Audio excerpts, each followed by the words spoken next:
On débute le chapitre 6 de Marc ensemble aujourd'hui. Et permettez-moi de vous poser une question en débutant ce matin. Est-ce que ça vous arrive parfois de chercher quelque chose qui est juste devant vous? Ne mentez pas, là. Qui cherche ses lunettes? Qui a des lunettes? Qui cherche ses lunettes alors qu'il les a dans la... sont où? Ah, sont ici, je les ai. Cette semaine, je vous assure, je cherchais du gâteau au chocolat. Le meilleur gâteau au chocolat du monde que ma femme prépare, et il était là. Et j'étais presque fâché, presque. J'avais un ton, là. Chérie, il n'y a plus de gâteau au chocolat? Elle me dit, oui, il est juste là. Et je vous assure, il était là. Hein, est-ce que ça nous arrive de chercher quelque chose qui est juste devant nous? Vous savez, il y a l'effet contraire aussi de ne pas chercher quelque chose, un trésor qui est juste devant nous. Et c'est un peu ce qui se produit avec les gens que Jésus va rencontrer dans sa patrie. Hein, on est dans Marc, chapitre 6, et Jésus va, nous dit, Marc, retourner dans sa patrie. On voit, il a fait des petits voyages, des courts voyages, mais plusieurs voyages sur la mer de la Galilée, aller-retour. Et là, il était à Nazareth à un certain point et il y retourne. Et Jésus va nous dire, et avant de continuer, on va prier ensemble. Seigneur, merci pour ta parole. Merci pour ta parole. C'est un trésor, c'est le trésor de notre vie et il est là, devant nous, sous nos yeux maintenant. Et on te dit merci, Seigneur, pour ce trésor. Permets-nous de voir, d'entendre, de comprendre, Seigneur, ce que tu as à nous dire. Esprit Saint, tu es là, présent, devant nous, et on ne veut pas passer à côté. Fortifie-nous ce matin. Merci pour ta parole, ce trésor, ce cadeau. Jésus, tu es là, tu es présent, devant nous, je sais, on le répète, mais Seigneur, on a besoin de se souvenir que tu es là, que tu n'es pas loin, que tu es accessible, que tu es devant nos yeux. Et on veut juste se tourner vers toi et te dire que nous t'aimons ce matin. Nous aimons ta parole, parle-nous, en ton nom, Jésus. Amen. Marc, chapitre 6, verset 1, nous dit, Jésus partit de là où il était, et se rendit dans sa patrie. Vous vous souvenez, il était à la maison de Jairus, il a ressuscité la petite fille de Jairus, et il repart de là, ou en tous les cas, dans ces événements-là, et il retourne à Nazareth, et ses disciples le suivirent. Nazareth, très simplement, c'est une petite ville, à peu près 500 personnes vivaient à Nazareth, et c'est une petite ville, et c'est la ville où Jésus... On n'est pas certain si c'est la première fois qu'il y retourne, la deuxième fois qu'il il retourne. Dans Luc chapitre 4, on a ce passage où on veut tuer Jésus parce qu'il va à la synagogue, il prêche. Ce passage d'Ésaïe 61, le Seigneur m'envoie pour roindre, pour panser les blessures, pour déclarer la délivrance. Et on comprend que Jésus, il réfère à lui-même comme le Messie. On veut le tuer, mais Seigneur ouvre la voie et lui permet de passer au travers la foule. Mais le Seigneur est intervenu de cette manière-là, mais gracieusement, dans sa grâce, en tous les cas, dans sa bonté, Jésus retourne à Nazareth avec ses disciples et revient, et il est devant eux, et encore une fois, il retourne dans cette synagogue, qui a probablement été la synagogue dans laquelle il a grandi, son église maison, pas maison, mais son église locale, c'est les gens de sa maison, et on va le voir dans un instant. Et Marc nous dit, quand le sabbat fut venu, il se mit à enseigner dans la synagogue. Hein? Ses nombreux auditeurs étaient étonnés et disaient, mais d'où cela lui vient-il? Hein? Quelle est cette sagesse qui lui a été donnée? De où puise-t-il cette sagesse? On ne veut pas reconnaître d'où vient la sagesse de Jésus. Hein? On s'efforce à ne pas voir d'où elle vient. On sait, par contre, on le connaît, Jésus. On sait qu'il n'a pas fait la fac. Ce n'est pas celui qui est allé, qui a fait théologie. Ce n'est pas celui qui a fait les études rabbiniques de ce temps. Et pour recevoir cette sagesse de Dieu, on voyait les choses de cette manière. Il fallait être un rabbin, passer par toutes ces études pour avoir cette sagesse-là. On ne veut pas voir d'où vient la sagesse de Dieu. Et on dit de lui, mais comment de tels miracles se font-ils parmi ses mains? Hein? Et on va comprendre une chose ici, c'est que Jésus n'a pas fait de miracles là, mais ils ont entendu parler des miracles qu'il a fait jusqu'ici. Et Jésus, évidemment, a grandi à Nazareth, dans cet endroit, et un jour est parti, et évidemment, est parti dans le monde et a débuté sa mission de secours. Il a révélé qui il est et a accompli des miracles, mais il ne l'en fera pas ici. Il n'en fera pas. On a entendu parler de ses œuvres, mais on résiste, on doute, on l'attaque même, et on veut le discréditer. On dit, n'est-ce pas le charpentier? Marc nous dit, hein? D'où vient cette sagesse? C'est un charpentier. C'est un charpentier. Évidemment, c'est la manière ici, on va voir comment on le discrédite, mais c'est la manière de dire, hein, de référer à son papa, à Joseph. On ne parle pas de Joseph, là, on va parler de Marie, mais on va dire, c'est le charpentier, c'est le fils de son père. C'est ça. Hein, par son métier. On réfère à Joseph par son métier d'ouvrier. Ce serait comme le nom de famille aujourd'hui. Là, on se sent insulté, ce n'est pas respectueux si on s'adresse à quelqu'un, parler du nom de famille, de sa maman, de son papa, de son grand-papa, de quelqu'un d'autre. Hein. Notre nom de famille veut dire quelque chose. Dans notre culture, on peut très bien comprendre ça. Et ça réfère à à une famille. Donc, on lui marque, c'est une marque de respect qu'on ne veut pas lui donner, en tous les cas. Et on veut, évidemment, semer le doute, discréditer Jésus et dénigrer à nouveau son message. On veut le dénigrer de par son travail, qui était ordinaire. Non seulement ça, mais par son histoire familiale. On dit ici, n'est-ce pas le charpentier, mais aussi, n'est-ce pas le fils de Marie, les frères de Jacques, le frère de Jacques et de José, j'ai envie de dire José parce que José, de Jude et de Simon. Hein, ces frères sont là, ils sont communs, on les connaît, ces gars-là, on les connaît, ces filles-là, et ces sœurs ne sont-elles pas parmi nous ici? Une façon assez intéressante de mettre la pression sur tout le monde, hein? Évidemment. On dit c'est le fils, n'est-ce pas le fils de Marie? Hein, c'est le fils de Marie, ça? Et ce n'est pas un compliment ici. Ce n'est pas un compliment qu'on est en train de lui faire. Dans cette culture, spécifiquement, on réfère aux personnes par leur papa, pas par la maman, n'est-ce pas? Même si le papa est décédé, on réfère à quelqu'un par le père. Et c'est un manque de respect, mais aussi une façon de dire, c'est bien le fils de sa mère. Et c'est bien le fils de sa mère. On ne veut pas lui faire un compliment. On est en train de dire, il est un peu fanat de Dieu. On connaît Marie, on le sait, on connaît sa dévotion, on le sait, on connaît probablement même l'histoire. Hein, on référait sans doute à la rumeur de l'illégitimité de Jésus, que Marie avait été enfantée du Saint-Esprit. On doit savoir cette histoire, c'est une doctrine. On le dit, on le sait, on le chante, on croit que d'une vierge tu es né. Et on va voir dans un instant que ça fait partie, évidemment, du message. On ne lui fait pas un compliment, on veut le rabaisser.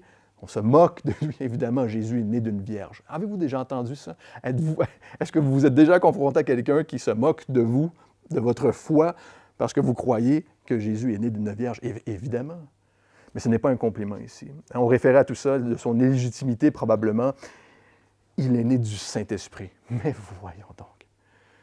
C'est ce qu'on entend, c'est ce qu'on sous-entend dans ce qui est dit ici. Surtout, et là, de son légitimité, on remet en question son histoire familiale. Marie est tombée enceinte avant d'être mariée. N'est-ce pas le fils de Marie, ça? Hein? On veut discréditer Jésus. Mais ce qu'on ne réalise pas ici, ce que les gens de Nazareth ne réalisent pas, c'est que Marie ne veut pas voir, c'est que Marie est de la lignée de Judas. Même dans sa généalogie dans Matthieu, on fait référence à Marie, parce qu'on ne veut pas ne pas faire référence à Marie, c'est son papa et sa maman, mais aussi que Marie, elle est de la lignée de Judas, la lignée du roi David. Hein? Cette prophétie annonçait que le Messie viendrait de la lignée de Judas et du roi David. Que, évidemment, Jésus a été engendré du Saint-Esprit, que Marie a été fait enceinte de Dieu, et que c'est une doctrine, une part de notre foi importante dans le message de l'Évangile, le message du salut. Le fait que Joseph, n'est-ce pas, ne soit pas le père de Jésus, signifie que Jésus n'a pas porté le gène du péché. Signifie qu'il n'a pas porté ce gène-là. C'est la raison pour laquelle Dieu est sans péché. Romains chapitre 5, verset 12, je vous le lis, c'est pourquoi de même que par un seul homme le péché est entré dans le monde, et par le péché la mort, et qu'ainsi la mort a passé sur tous les hommes, parce que tous ont péché. On veut le dénigrer alors qu'ils ont le message devant eux. Ils ont le message devant eux. Hein? Tout le monde a été infecté par le péché, chacun par Adam, par ce péché qui se transmet par la semence humaine. Et le fait que ça devrait tellement être une simple évidence pour eux. Paul va dire aussi dans Romains chapitre 5, verset 15, « Si par la faute d'un seul, beaucoup sont morts, à plus forte raison, la grâce de Dieu et le don qui vient de la grâce d'un seul homme, Jésus-Christ, ont-ils été abondamment répandus sur beaucoup. » Romains chapitre 5, verset 18 continue, « Ainsi donc, comme par une seule faute, la condamnation s'étend à tous les hommes, de même par un seul acte de justice, la justification qui donne la vie s'étend à tous les hommes. En effet, comme par la désobéissance d'un seul homme, beaucoup ont été rendus pécheurs, et de même par l'obéissance d'un seul, beaucoup seront rendus justes. » On connaît Jésus, on dit on le connaît, c'est le charpentier. Jésus a passé 30 ans avec eux. Ils savent qui est Jésus. Ils savent qui est Jésus. Jésus, ce qu'on ne veut pas reconnaître, c'est qu'il est pleinement homme et pleinement Dieu. On ne veut pas reconnaître ça. On ne veut pas reconnaître. Et on tend, frères et sœurs, l'homme et la femme, on tend à rendre Dieu à notre image. Alors qu'on doit se rappeler, Colossiens chapitre 1 nous dit qu'on a été créé à l'image de Dieu. On ne veut pas voir Jésus parce qu'il n'est pas à l'image de ce qu'eux voient. Ils sont frappés, ils connaissent Jésus, ils sont frappés de son enseignement. Ils sont frappés de sa sagesse. Ils ont plutôt décidé de croire que Jésus est un menteur. Il était, Marc nous dit, pour eux, une occasion de chute. Il était pour eux une occasion de chute. Jésus démontrait encore une fois leur cœur. On le voit dans l'Évangile de Marc. C'est comme ça qu'il s'adresse à ses opposants. Il veut démontrer leur cœur. On dit littéralement, ils étaient scandalisés que Jésus se dise le Messie. Ils étaient scandalisés. Mais Jésus leur dit, un prophète n'est méprisé que dans sa patrie, parmi ses parents et dans sa maison. Jésus est accessible. Croyez-vous ça? J'espère que vous le croyez ce matin. Jésus est accessible. C'est la religion qui rend Dieu inaccessible aux hommes. C'est l'homme qui est rendu inaccessible aux hommes. Jésus est accessible.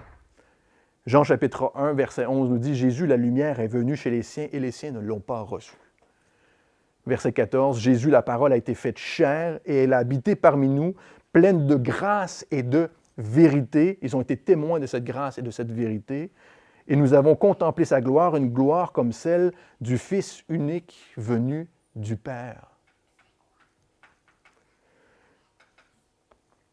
Un prophète n'est méprisé que dans sa propre patrie, parmi ses parents, dans sa maison. C'est une expression au temps de Jésus, on le sait. C'est une expression qui était utilisée au temps de Jésus. Et on pense parfois que cette expression, elle donne raison au prophète, alors qu'elle donne tort à la patrie. Vous me suivez ce matin? On pense, on veut que ça donne raison au prophète, que ça élève le prophète, alors que ça donne tort à la patrie. C'est une gentille façon à Jésus de rappeler le cœur de ces gens-là, de rappeler leur position à eux. L'attention est plutôt sur la patrie ici, qui s'étonne de qui est Jésus. Qui s'étonne. Cette expression est pour dire que la patrie s'est endormie face aux choses de Dieu. Elle s'est endormie face aux choses de Dieu et elle est pleine de mépris. Littéralement, cette expression veut dire la familiarité engendre le mépris. Lorsque Jésus dit un prophète n'est méprisé, qui n'a pas d'honneur. Méprisé, c'est cette familiarité engendre le mépris, littéralement. On perd le respect parce qu'on pense connaître les choses. On perd le respect parce qu'on pense savoir.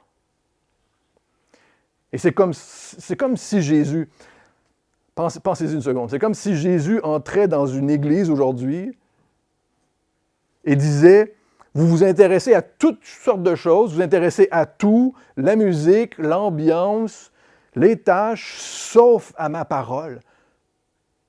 Sauf à ma parole, sauf à moi. Vous vous intéressez à tout, sauf à moi. Jésus est devant eux. Hein? C'est comme si Jésus rentrait dans une église et disait ceci. Vous vous intéressez à tout, sauf à moi. Vous dites que vous me connaissez, mais vous ne me connaissez pas véritablement. J'espère que ça fait du sens pour vous aujourd'hui. Ce serait terrible, n'est-ce pas, que le Seigneur nous garde, Seigneur, si Jésus entrait dans cette église, qu'on soit attentif, qu'on soit désireux de le connaître, d'être avec lui. On voit vraiment la différence entre cette femme qui était malade pendant 12 ans, on l'a vu dans notre dernière étude, et Jairus qui viennent se jeter aux pieds de Jésus. C'est toi, on a besoin de toi, on te veut toi, on veut être... Et ces gens qui disent connaître Jésus, mais qui ne sont absolument pas intéressés par son message. Si on est trop familier avec les choses de Dieu, familier dans le mauvais sens du terme, c'est ce qui se produit. Lorsqu'on devient trop familier, lorsqu'on pense connaître les choses de Dieu, lorsqu'on s'élève parfois au-dessus des choses de Dieu, on connaît ça, on a entendu ce message-là. Lorsqu'on devient familier de cette manière-là, et ça arrive régulièrement des fois. En France, on a moins de deuxième génération de chrétiens. Là. On n'est même pas encore là. Mais des fois, des deuxième, troisième génération de chrétiens. On a grandi dans l'Église. On a entendu ce message-là toute notre vie. On était à l'école chrétienne. On a fait les grandes études, la fac. Parfois, on devient familier avec les choses de Dieu. On connaît ça, la chrétienté. Je connais ça, l'Église. On est devenu parfois, alors qu'on n'y accorde plus vraiment de valeur. On n'y accorde plus vraiment de valeur. On n'y a jamais vraiment accordé de valeur. On n'a jamais vraiment accordé de valeur. Hein? On peut devenir désensibilisé, frères et sœurs, au message de Dieu. On peut devenir désensibilisé à son message. La parole et son message nous passent par-dessus la tête, à force de l'entendre parfois. On n'y accorde plus cette importance. On devient même parfois insensible au message, à l'histoire des gens autour de nous, à l'idée que Jésus sauve. On devient un peu insensible à ce... Et évidemment, c'est qu'on devient centré de plus en plus sur nous-mêmes. Centré de plus en plus sur nous-mêmes. On peut devenir désensibilisé, j'aime bien dire un chrétien somnambule. Je ne sais pas si vous avez déjà été somnambule. Hein? On se réveille le matin. Ah, tu as marché et parlé cette nuit. Ah bon, moi je ne me souviens pas de ça du tout. On peut devenir un chrétien somnambule. C'est un peu ce que Jésus est en train de dire aux gens de Nazareth. Vous êtes devenus somnambules. Vous pensez connaître les choses de Dieu, alors que ça vous passe par-dessus la tête. J'espère que c'est un message qui vous encourage aujourd'hui, parce que c'est ce qu'on ne veut pas être. On ne veut pas être des chrétiens somnambules. On veut toujours avoir ce même désir, cette même soif, cette même faim de la parole de Dieu et de Jésus. Et je sais que c'est un message d'encouragement pour vous. Pendant 30 ans, on a vu le témoignage de Jésus. Hein? C'était un charpentier qui connaissait drôlement les Écritures. Étonnamment, il connaissait drôlement. Dans Luc chapitre 2, on le sait, à l'âge de 12 ans. Je vous lis, on a plusieurs passages à lire. On va tourner ensemble plus tard. Mais dans Luc chapitre 2, à l'âge de 12 ans, les docteurs de la loi étaient face à lui. Et tous ceux, Luc nous dit, tous ceux qui l'entendaient étaient surpris de son intelligence et de ses réponses. Jésus, à 12 ans, connaissait les Écritures et pouvait juste transformer la pensée des gens, leur cœur. C'est un charpentier qui connaissait drôlement les Écritures. Ont-ils vraiment écouté les Écritures? Connaissent-ils vraiment les prophéties de Dieu? Ou ont-ils peut-être développé une perspective religieuse de Dieu? Philosophique parfois. Moi, j'aime bien l'appeler philosophique ou historique. On a des fois une foi philosophique ou une foi historique. On s'attache à Jésus parce que mes parents étaient chrétiens, notre région est chrétienne. Oui, j'aime bien Jésus, mais il y a des choses que je n'aime pas de lui. Je ne crois pas. Est-ce qu'on s'est attaché d'une manière ou d'une autre à Jésus, autre que pour ce qu'il nous dit, pour qui il est? Lorsque Jésus est rejeté, on le voit dans l'Évangile de Marc, on rejette aussi ceux qui croient en lui. Même vous. Même vous. Même nous.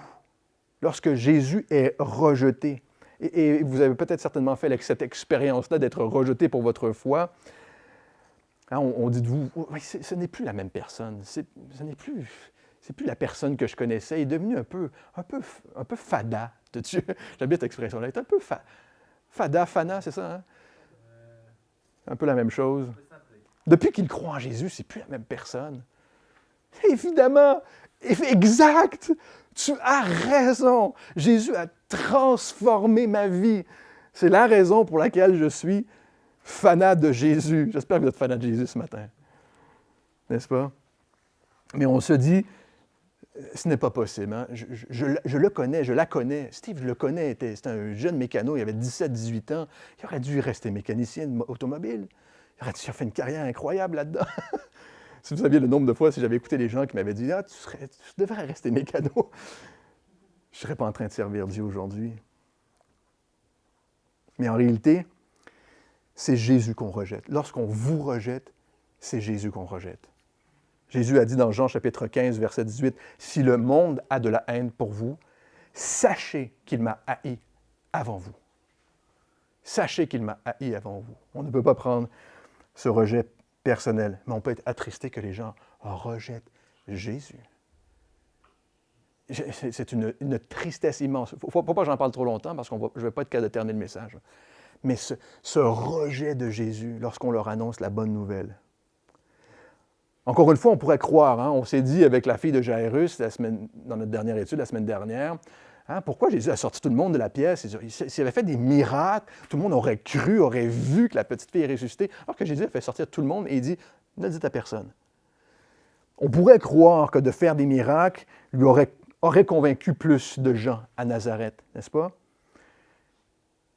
Mais on va le voir aussi, et dans le cas de Jairus, on va le voir dans notre prochaine étude, dans le cas de Hérode, comme pour les gens de Nazareth ici, et comme pour nous aujourd'hui, ce n'est pas un moyen pour les gens de croire, faire des miracles. C'est un moyen pour Dieu de bénir, de fortifier la foi, de se glorifier.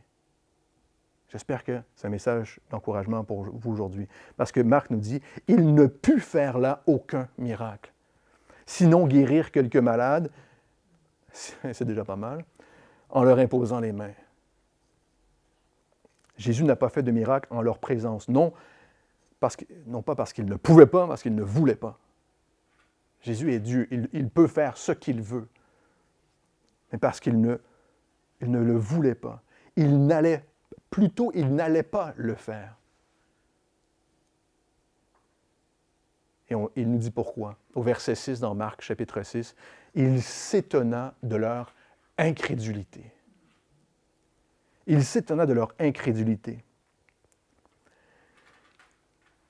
Eux s'émerveillaient de sa sagesse et lui s'émerveillait, le mot littéralement, il s'émerveillait de leur incrédulité. Comment est-ce possible? On s'émerveillait de sa sagesse, mais lui, il s'émerveillait de leur incrédulité. Vous pensez à tout sauf à moi. Vous êtes impressionné par plein de choses sauf par moi. Sauf par ce que je peux faire, par qui je suis. Et vous savez, on a chacun notre responsabilité face à Jésus.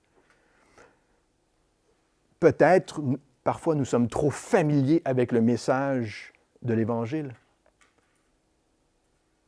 Ou voulons-nous plus de Jésus? J'espère que c'est votre cœur ce matin. On veut plus de toi, Seigneur.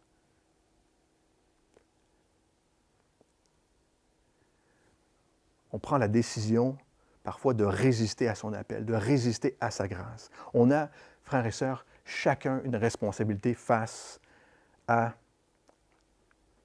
notre Dieu. Et c'est terrible, hein? On peut être émerveillé de Jésus et en même temps être incrédule de Jésus. On peut être émerveillé, se dire émerveillé. L'incrédulité et la foi s'opposent, frères et sœurs. L'incrédulité et la foi s'opposent. Et on peut avoir de l'incrédulité dans notre cœur, même en sachant qui est Jésus. On peut, hein? On a une responsabilité. Et dans ce cas, ça nous empêche de voir Dieu à l'œuvre. Notre incrédulité nous empêche de profiter de Jésus. Et autant il s'est arrêté, émerveillé de la foi de cette dame qui était malade pendant 12 ans, il s'est arrêté dans la foule alors qu'elle l'a effleuré, il s'est arrêté pour être émerveillé de sa foi, autant ici il s'arrête et il est émerveillé de leur manque de foi. Toutes les semaines, lorsqu'on partage l'Évangile dans les rues, chaque semaine, on se demande comment les gens peuvent ne pas répondre à ce message d'amour et de grâce. C'est impressionnant. C'est impressionnant, au point où c'est terrible et ça fait peur. Hein? Dans Luc chapitre 8, Jésus dit, au point où il se demande lorsqu'il reviendra s'il trouvera de la foi sur la terre.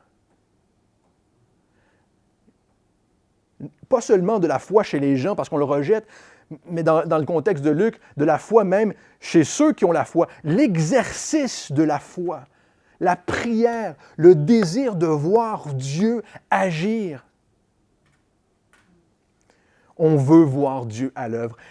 On ne peut pas faire autrement, frères et sœurs, ce matin que de se rappeler, on veut voir Dieu à l'œuvre. J'espère que vous voulez voir Dieu à l'œuvre ce matin. J'espère que c'est le désir de votre cœur. J'espère que vous n'êtes pas incrédule. J'espère que vous ne vous retenez pas de dire « on ne veut pas, c'est pas ça ». On veut juste voir Dieu à l'œuvre, sauver des hommes et des femmes qui ont besoin de ce seul espoir, c'est d'être sauvés par Jésus-Christ. Vous avez le droit de dire Amen.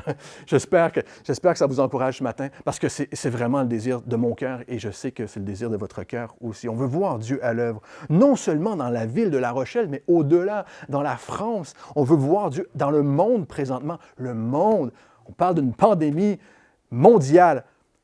On a un virus on a un virus mondial, on a un vaccin éternel. Saviez-vous ça? En Jésus, on a cette solution éternelle. Et nous, ce qu'on doit faire, c'est continuer à semer l'Évangile. C'est ce que Jésus fait. Célébrer Jésus ensemble. On veut continuer à le célébrer, l'élever. Pas s'intéresser à toutes sortes de choses, mais juste se rassembler et célébrer Jésus. S'intéresser à lui. Au cas où il mettrait le pied par la porte, on dit « Jésus, on parlait de toi, justement. » Moi, c'est mon désir à chaque dimanche de juste dire, si Jésus vient, là, mais on parle de... Mais il est là, on le sait. Vous voyez, vous comprenez cette image. On doit nos cœurs, chacun d'entre nous, on a cette responsabilité. Face à Christ, de juste dire, c'est de toi que je veux, Seigneur. Plus de toi. Mais sans s'attendre au Seigneur, dans sa puissance, rien ne se produira. Les choses peuvent rester très, très simples, très, très calmes. On veut faire la différence. J'espère que vous voulez faire la différence. On veut faire la différence, que notre foi puisse plaire au Seigneur de cette manière, de s'attendre à lui. On peut dire, Seigneur, que ma foi te plaise, chacun d'entre nous. Et on le croit, j'espère que vous le croyez ce matin. Eh bien, Jésus aussi, au milieu des doutes et des oppositions, le croit. Il lance sa mission, il continue. Au milieu de cette opposition, Marc chapitre 6, verset 7 nous dit, « Il parcourait les villages alentours en enseignant. Alors il appela les 12 et se mit à les envoyer 2 par 2 en leur donnant le pouvoir sur les esprits impurs. » Jésus n'est pas dérouté par leur incrédulité. Il poursuit sa mission et il envoie ses disciples partager l'Évangile. Il n'est pas dérouté. Il aurait pu, hein? Dire, bah, basta. Il poursuit sa mission. Et comme il savait que les disciples allaient rencontrer aussi des oppositions, des moments difficiles, de résistance même, Jésus les envoie deux par deux. Hein, il appelait ses disciples deux par deux, il les envoyait. Hein, il y a des avantages flagrants à aller deux par deux. On va deux par deux dans les rues, hein, à s'encourager, à s'exhorter, à prendre les coups, à prier l'un pour l'autre. On fait ça, hein, et on veut continuer à faire ça. Il y a des avantages évidents dans Ecclésiaste chapitre 4, verset 9. Tournez avec moi dans Ézéchiel. J'ai dit qu'on allait tourner ensemble. Tournez avec moi dans Ecclésiaste chapitre 4, verset 9. On connaît ce passage. Ecclésiaste, dans sa sagesse, a dit ceci. Dans Ecclésiaste chapitre 4, verset 9. « Deux valent mieux qu'un, parce qu'ils ont un bon salaire de leur peine, car s'il tombe, l'un relève son compagnon, mais malheur à celui qui est seul, qui tombe sans avoir un second pour le relever. » Il y a un avantage évident d'aller deux par deux, de s'encourager, d'être ensemble, frères et sœurs. Hein? En grec, Jésus, il utilise, on appelle le duo dynamique. Il dit duo. J'envoie deux par deux, duo. On a l'impression qu'il dit, en fait, je t'envoie deux, ça ferait quatre. Mais c'est une personne plus Jésus, plus une personne plus Jésus. Vous êtes avec moi ce matin? Je ne suis pas fort en maths, hein, mais une personne plus Jésus, quelqu'un va avec sa foi et quelqu'un l'accompagne avec sa foi. Une personne plus Jésus, une personne plus Jésus. On appelle ça un duo dynamique. On ne peut pas dire « je n'ai besoin de personne ». C'est impossible. Parce qu'on est chrétien, on ne peut pas dire ça. On ne peut pas dire « je n'ai pas besoin de l'Église ». On ne peut pas dire « je n'ai pas besoin de Jésus ».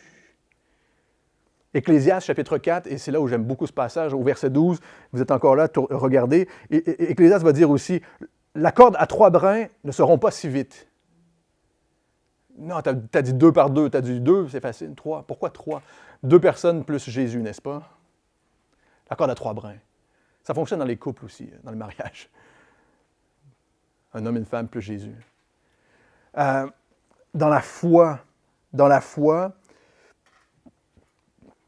d'une manière étonnante, la foi devient plus audacieuse lorsqu'on sert ensemble. Saviez-vous ça? La foi devient plus audacieuse. On a plus de courage. On s'exhorte, on s'entraide, on est là, on s'aime. Wow, attends, tu vas trop loin, là, on s'aime. Saviez-vous que je vous aime? J'espère que le Seigneur va remplir cette Église d'amour, de son amour les uns pour les autres, pour pouvoir être efficace dans sa mission.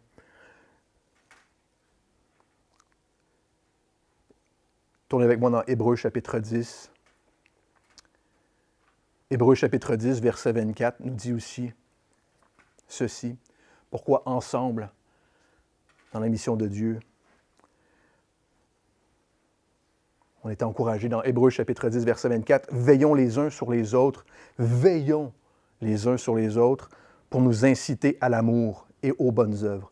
N'abandonnons pas notre assemblée comme c'est la coutume de quelques-uns, mais exhortons-nous mutuellement. » Exhortons-nous mutuellement. Ce n'est pas une personne qui exhorte tout le monde, hein?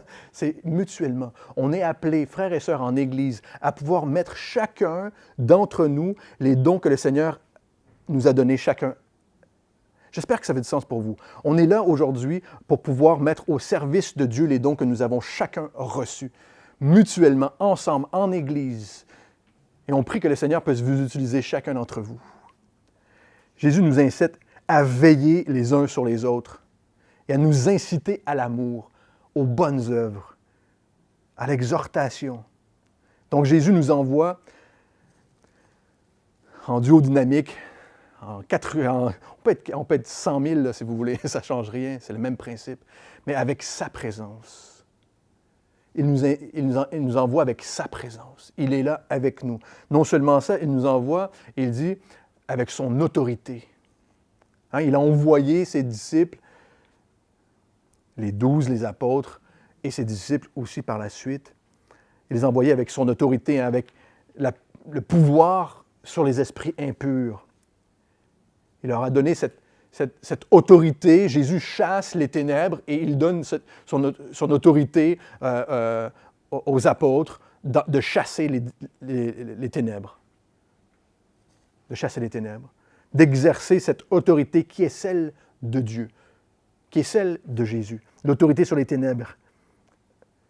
Et la manière dont on le fait, c'est par la proclamation de l'Évangile. Frères et sœurs, avoir l'autorité sur les ténèbres, c'est par la proclamation de l'Évangile.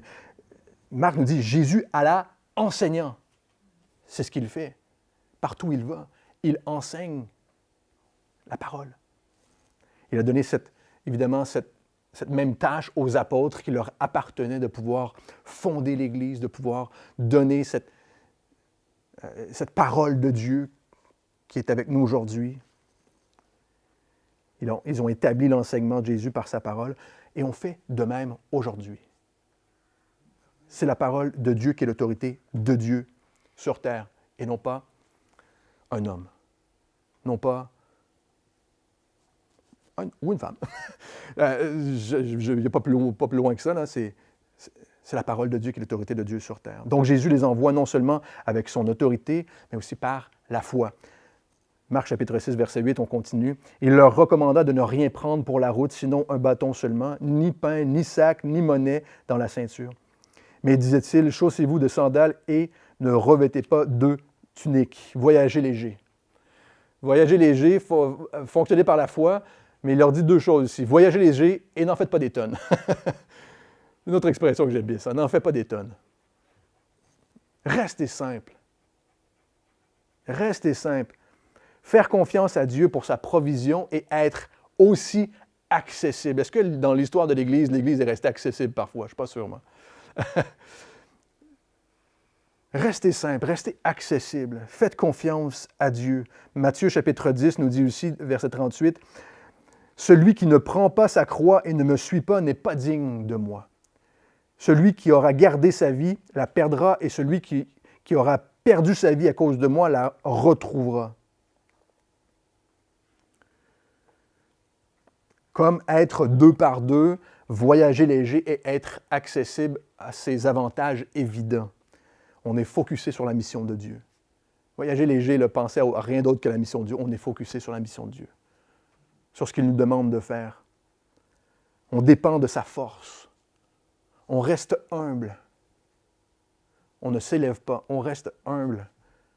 Et on dépend de la provision de Dieu. Hein? Ce qui nous force à vivre par la foi. Et aussi à ne pas servir pour le gain. Et Paul, dans ses lettres, en parlera longuement. Ne pas servir pour le gain. Le faire pour la gloire de Dieu et la gloire de Dieu seul. Un commentaire a dit, on n'a pas besoin de beaucoup d'équipements pour servir Dieu. C'est toi qui l'utilises. J'espère que c'est un message d'encouragement pour chacun d'entre nous ce matin. C'est toi, chacun d'entre vous qu'il veut utiliser. Là où vous êtes, avec les dons que vous êtes, il veut faire une œuvre au travers vous. L'Église aujourd'hui fonctionne de la même manière. On va et on envoie. On va et on envoie. Et tous participent à cette mission. Et là où Dieu envoie, on aime bien dire Dieu pourvoit. Là où Dieu envoie, Dieu pourvoit. Et on doit le croire. Et on veut être, nous, hein, la Chapelle La Rochelle, on veut être cette Église, on veut être ces chrétiens qui accomplissons, participons à la mission du Seigneur de cette manière. J'espère que c'est le désir de votre cœur ce matin. On veut aller et envoyer. Aller et envoyer. C'est toujours un autre pas de foi, par contre. Peu importe l'Église, peu importe l'environnement, que ce soit une petite Église en implantation, une Église de 10 000 personnes, c'est toujours le même principe. Et le principe, c'est toujours un autre pas de foi. Toujours un autre pas de foi. Simple et accessible. Et on termine avec les derniers versets, les 3 derniers versets. Simple et accessible. Et Jésus leur disait, « Dans quelque maison que vous entriez, demeurez-y jusqu'à ce que vous quittiez l'endroit. » Ils partirent pour partager l'Évangile, spécifiquement pour partager l'Évangile, pour fortifier, encourager, implanter des églises. On va voir le travail qui va se développer par la suite, mais ils sont spécifiquement partis pour partager l'Évangile. Et ils répliquent ce qu'ils ont vu de Jésus enseigner dans les maisons, dans les villes, les villages, les synagogues. Luc chapitre 10, verset 5, dans quelques maisons, Luc ajoute, dans quelques maisons que vous entriez, dites d'abord que la paix soit sur cette maison. Et s'il se trouve là un enfant de paix, écoutez ceci, s'il se trouve là un enfant de paix, votre paix reposera sur lui, sinon elle reviendra à vous. Ne cherchez pas votre confort premièrement, cherchez les enfants de paix. C'est un des passages qui nous encourage beaucoup, Laura et moi, dans le travail que tu nous demandes de faire, mais cherchez les enfants de paix. Cherchez les enfants de paix. Il y a, frères et sœurs, des enfants de paix. Vous êtes des enfants de paix et nous allons à la rencontre des enfants de paix, les enfants de Dieu. Nous prions que cette paix repose sur eux. Jésus ajoute, Marc 6, verset 11, « Et si quelque part les gens ne vous reçoivent ni ne vous écoutent, en partant de là, secouez la poussière de vos pieds en témoignage contre eux. »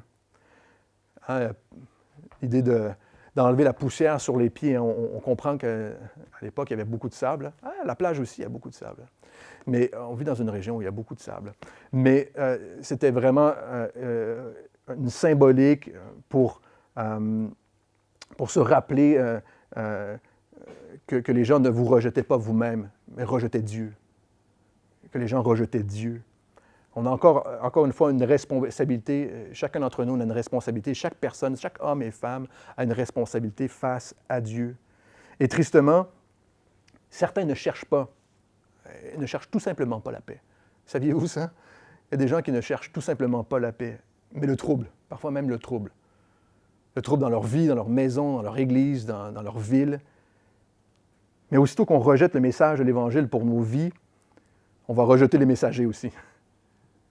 Aussitôt qu'on rejette le message de l'Évangile, on rejette le messager aussi. Ça, c'est la partie la plus difficile pour chacun d'entre nous. On est rejeté.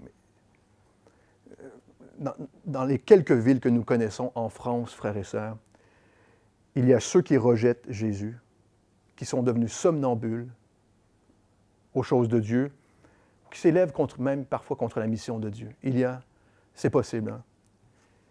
Mais il y a aussi, et j'espère que c'est un message d'encouragement pour chacun d'entre vous, il y a aussi des hommes et des femmes de Dieu qui cherchent la paix et qui veulent que l'Évangile gagne du terrain autour d'eux, dans leur vie, dans les gens qu'ils rencontrent. Parfois, on doit secouer la poussière sur nos pieds, laisser Dieu faire son œuvre, secoue la poussière, laisse Dieu faire son œuvre, et poursuis la mission qu'il te demande d'accomplir, la mission que lui te donne. Laisse Dieu faire son œuvre et poursuis ta mission. C'est ce que Jésus a fait, n'est-ce pas? Par la foi, en lui faisant confiance.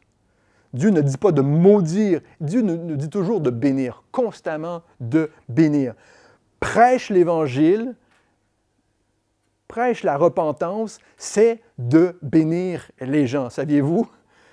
Il n'y a pas de plus grande bénédiction que d'annoncer l'Évangile à quelqu'un. Mais ne laisse pas la résistance de certains t'empêcher de continuer à rejoindre les enfants de Dieu. Et on termine ici, au verset 12-13. Ils partirent et ils prêchèrent la repentance et ils chassaient beaucoup de démons, oignaient d'huile beaucoup de malades et les guérissaient. On retrouve le mot repentance à 3 endroits dans l'Évangile de Marc. Lorsque Jean-Baptiste était, on va l'avoir toujours vivant parce que dans notre prochaine étude, il n'est plus. Jean-Baptiste venait et annonçait le baptême de repentance. Jésus a annoncé sa bonne nouvelle. Repentez-vous et croyez à la bonne nouvelle. Et ici, Jésus la transmet à ses disciples et il passe ce message et il nous dit, j'espère que vous croyez que c'est pour vous aujourd'hui, il nous dit, passez ce même message de la bonne nouvelle, repentez-vous et croyez à la grâce de Dieu. Et ils sont partis et ils sont allés annoncer la repentance. Ils partirent et prêchèrent la repentance. La repentance fait partie de la bonne nouvelle, frères et sœurs. On ne peut pas la laisser de côté. On ne peut pas parler que des bienfaits de Dieu. On ne peut pas. Ce n'est pas l'Évangile. Parler que de miracles, parler que de choses qu'on aime, qu'on apprécie. La repentance, on n'apprécie pas la... Est-ce que vous appréciez la repentance? On va faire un sondage ce matin. Ça fait mal, c'est difficile, ça vient directement à notre cœur. On est face à Jésus comme Nazareth était face à Jésus. On n'aime pas ça. Mais quel bien! Si vous avez connu la repentance, vous savez que c'est la plus belle chose qui peut se produire dans votre cœur. C'est un cadeau. C'est comme ça qu'on sait que l'incrédulité est dans notre cœur. Lorsqu'on n'aime pas le message de la repentance, on sait que l'incrédulité est présente. Lorsqu'on rejette cette partie-là. Frères et sœurs, si on vous prêche la repentance et que vous vous braquez, posez-vous la question de ce qui ne va pas. Posez-vous la question. Posez-vous la question de ce qui ne va pas chez vous plutôt que chez ceux qui vous prêchent. Oh, il ne va pas bien, lui, il me prêche la repentance, je n'ai rien fait.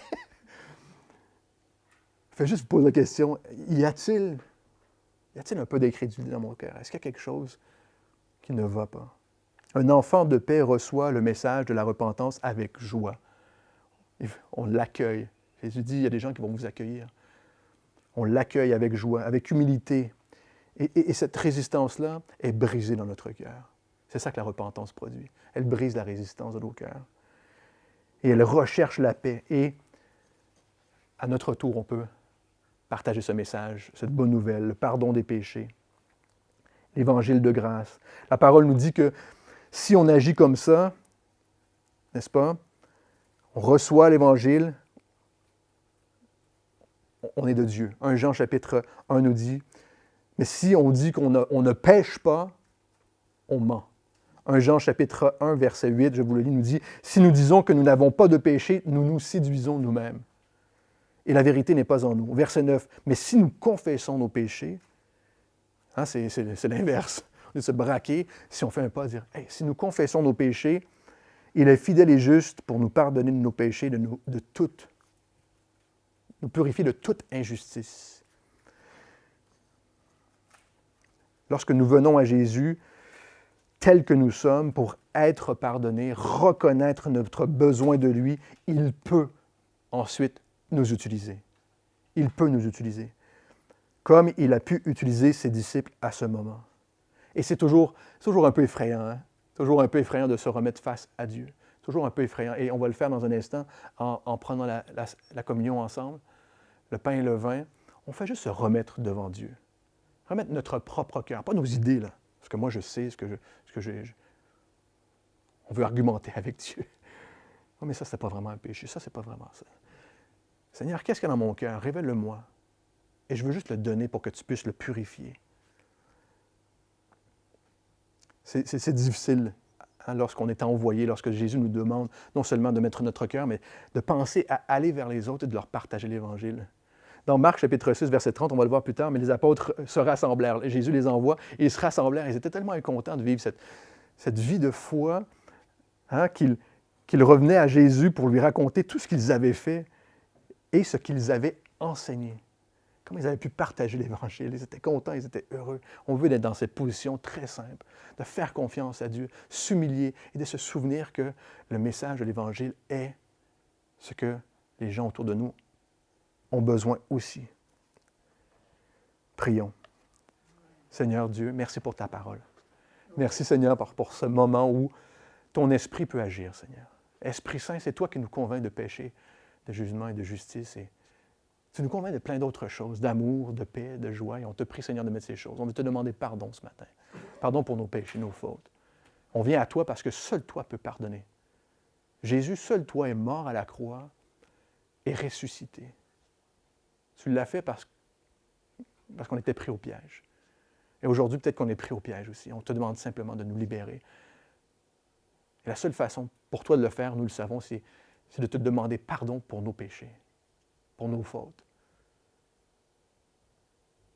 En ton nom, Jésus. Amen.